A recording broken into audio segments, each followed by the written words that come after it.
Hi everybody, and welcome back to my channel, My Third Act. I wanted to talk to you about the real reason that Dawn and I have been looking forward to moving to the Gulf. But we'd been looking for a long time. We had just been looking a little bit down the coast in Orange Beach. But something happened in 2018. I had been going down to the Orange Beach area for 10 years and something happened.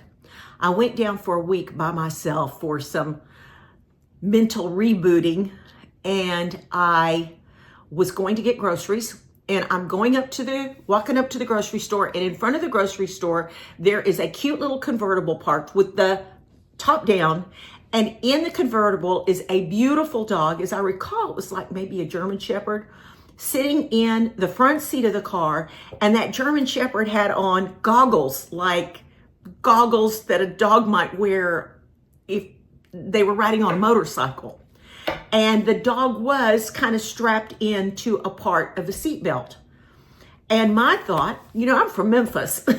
My thought was, some idiot left their dog sitting out in a convertible that in front of a grocery store. That dog is going to get stolen. Tells you my point of view. Well, so I just kind of waited around, and after a little bit, this gentleman walks out of the store. He walks over to the car, and I walk up and I said, "Sir, is this your car?" And he said, "Yes." I said, "So this is your dog?" He said, "Yes." I said, "Aren't you concerned about leaving your dog alone in a convertible with the top down in front of the grocery store?" He said, "No, not at all." He goes, "I just retired as the sheriff of this town. Everybody knows who I am. Everybody knows this dog. Nobody's going to take this dog. And if somebody who didn't know me or the dog or the car tried to take this dog, I can guarantee you right now, there's people all over this parking lot who are recognizing this car and this dog, and nobody would get far with this dog at all. But everybody knows me. They know the dog, and that doesn't happen here." And I said, "Well, he was sheriff." Now, I love to stop and talk to everybody, so that resonated with me. And once I knew the dog was okay, and I said, "I've got to ask you, what was it like being sheriff?" He said, "Well, kind of like, what it would be like being sheriff of Mayberry." And I was like, that's kind of hard for me to comprehend from where I am. And I love Memphis. But, you got to be careful. And I said, "What do you mean?" He goes, and he quoted me some stats just that he knew off the top of his head.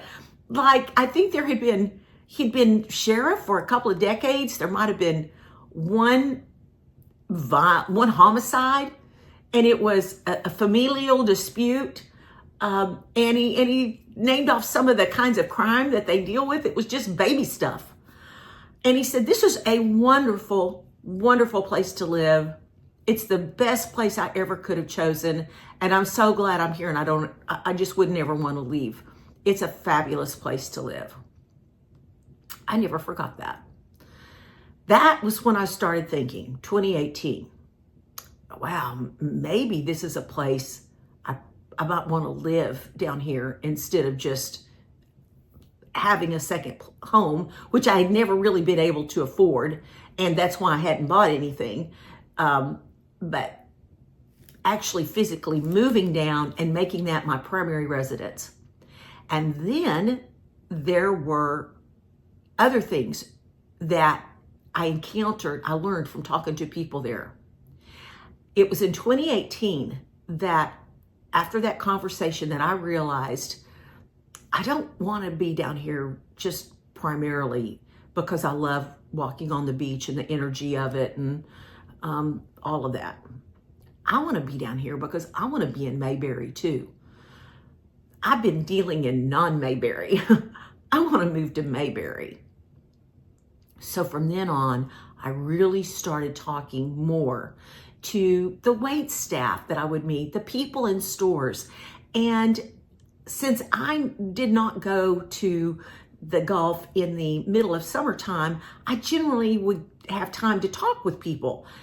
the stores and the restaurants would be that crowded, and always Dawn and I like to sit at the bar anyway when we eat, and would talk to the bartenders, and you learn so much. You only have to ask a question or two, and then you just listen. They absolutely loved where they lived. Even through the heat of the summer, they loved where they lived. And they would tell me all about the activities that there were to go to, and the concerts, and the museums, and the parades, and people coming in town with, like for festivals. They would go on, and these are the people who lived there, about how much they loved it.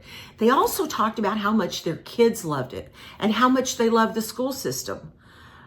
So I listened to that and I thought, that's what I want.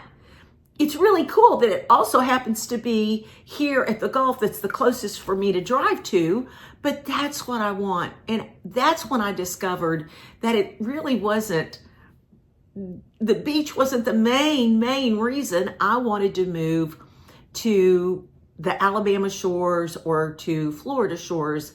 It was because I wanted to be I wanted to be around those people. I wanted to be a part of that community. And then when Dawn and I kind of started researching 55 and up communities, and that's when Margaritaville came up in Panama City Beach, which we had never been to. And we found some people in Memphis who had bought homes in Panama City Beach or in Margaritaville, and they loved it. They just couldn't talk enough about it, how much they loved it. And they told us all about the lifestyle. That's a very active retirement lifestyle. These folks don't, go sit on the couch and watch TV, and no, they're out doing stuff outdoors all the time. And they have big parties. They have garage parties. They set up bands. They have neighborhood bands in their garage. And here's how we learned they communicate. And this is another reason we loved Margaritaville before we ever got there, or at least thought we would, is that they have Facebook communities it was wonderful. They shared all kinds of ideas about their favorite activities that they were doing, what was their favorite equipment at the fitness center, if that was it, or their favorite walking trails, what their favorite outdoor sports were. And then they talk about things like healthcare and where they had found their doctors and where they had, where they were still working. Like 40% of the residents of Margaritaville Watersound still work. Then when we got there and we talked to the people who were the tour guides, the residents already there who were eating in the restaurant would come up and talk to us. They knew that we were checking it out because they gave us these little badges to wear, so we were easily identifiable. Those people were awesome. But the icing on the cake was something I read in this magazine, and this is the 2024 Beach Magazine. If you were thinking of moving to the Panama City Beach 30A area, you've got to get this magazine. And I wish I could tell you where I got this copy. I can't remember. But it says Explore Northwest Florida, the Emerald Coast Magazine, Essential Beach Guide. I think there's only been 3 or 4 printed. I don't ever remember seeing this when I was down in Alabama. Only have I seen this in Florida. This kind of was the icing on the cake. I saw this picture. I knew immediately that was Margaritaville. That's where they have the live music on the weekends. And I read that in Margaritaville, there were residents from 49 different states. The only state they didn't have any resident from was Oregon.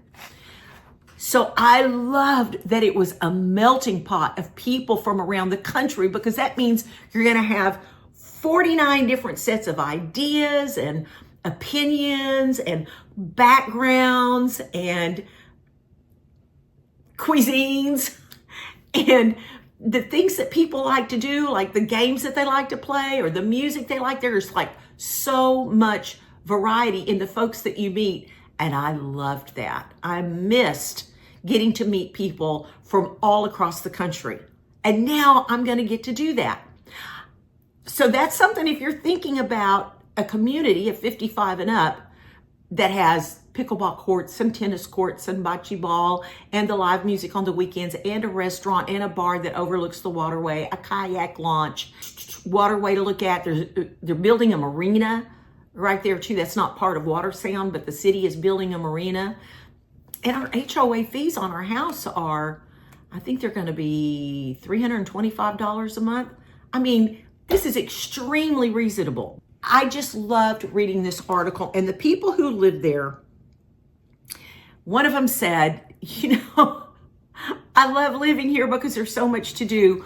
We're a bunch of old people acting like 15-year-olds.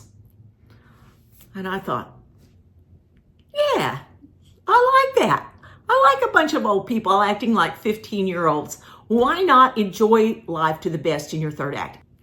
We're 7 miles from the beach. That's wonderful, but it would never have been worth it, and it would never have worked if we hadn't loved the people in the area. So the real reason we're moving to the beach, and if you're thinking of moving to the Emerald Coast, I want to just tell you, I think the people are going to be fantastic.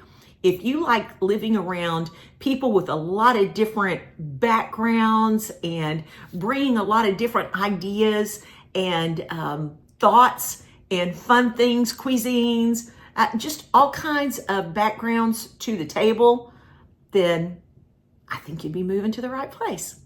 So I wanted to let you guys know that. I hope you have a wonderful day. Make it a winning day, and we'll see you next time. Please like and subscribe. Oh, I always forget to ask. Please like and subscribe. I want to grow the channel, and we'll talk more and more about Florida as I get down there. Oh, I'm so excited. See y'all soon.